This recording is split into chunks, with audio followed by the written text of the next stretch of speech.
So, to fund your board game, to sell your board game, should you be building an email list or building a community or both? And I'll tell you the advantages, pros, and cons of both. Let me tell you what happened with me.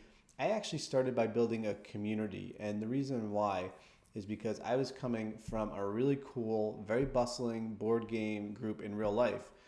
And I lost that because people that I was with at work that I played with, they either got fired or they got too busy, they got promoted. Some people just got new jobs. And so I was left without almost any friends that played board games, just a few. And I wanted that connection. I wanted to build a community. And so that's what I did when I built the board game club. I started building it, I started adding people, I started growing it, and it was all kind of selfish for myself. It wasn't really to build a board game, to build a board game audience. But that's sort of what it turned into, or at least part of what it turned into. So to talk about what you should do, so we're talking about whether or not you should focus on building an email list versus building a community, like in my case, a Facebook group. And really, if you want to think about the differences, an email list is super effective. It is able to get great results. And I like to think of both of these as different types of plants, right?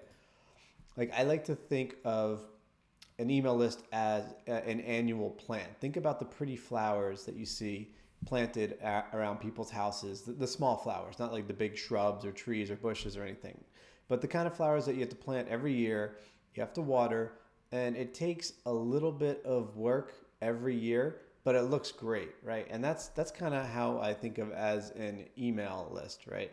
You have to constantly be doing work all the time. You have to constantly be mailing. You have to constantly be growing it. You have to manage subscriptions, that sort of thing, which is sort of represented by the watering. But it works great. It's awesome. There's nothing better than a thriving email list if you want to do something like if you want to fund a campaign, if you want to fund a Kickstarter campaign. Next, then we talk about a community, which in this case I'm going to talk about Facebook groups, but it could be an Instagram community, it could be a podcast, it could be a forum, whatever you have, YouTube channel. However, you're communicating with people and they're communicating with each other, that's a community. And to that, I liken to more of a tree. And you see, a tree you don't have to water. The thing is, it takes a lot of effort up front to build it. And then it grows and grows and it grows on its own, and it gets to a point where it just rains and it grows and it sort of takes care of itself. Like a pine tree, it drops pine needles, it fertilizes itself, leaf litter, that sort of thing. And so that's really the difference, right? Less work overall for email lists, but it's constant. It's not an asset that is constantly growing. If anything, it's depreciating and you have to keep up with it. But super effective, just like beautiful flowers, looks great. Whereas a community, it takes a ton of work up front, a ton of work that doesn't pay off, right? If you plant a tree now, you might not see results for years, sometimes decades, for it to bear fruit, for it to be useful. Same thing with a group. I mean, it won't take that long, but it takes longer. And the advantage is long term, you don't have to take care of it as much. We talked about how it rains and takes care of itself.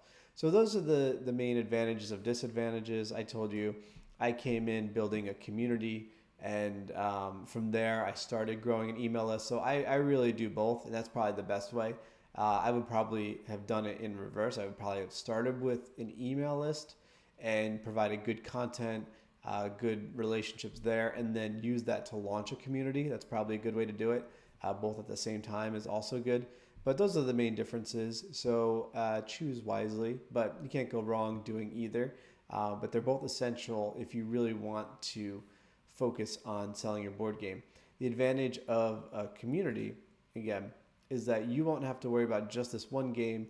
A community will help you sell every game that you ever make, as long as it's a thriving community that's taking care of itself and you give it a little love every once in a while.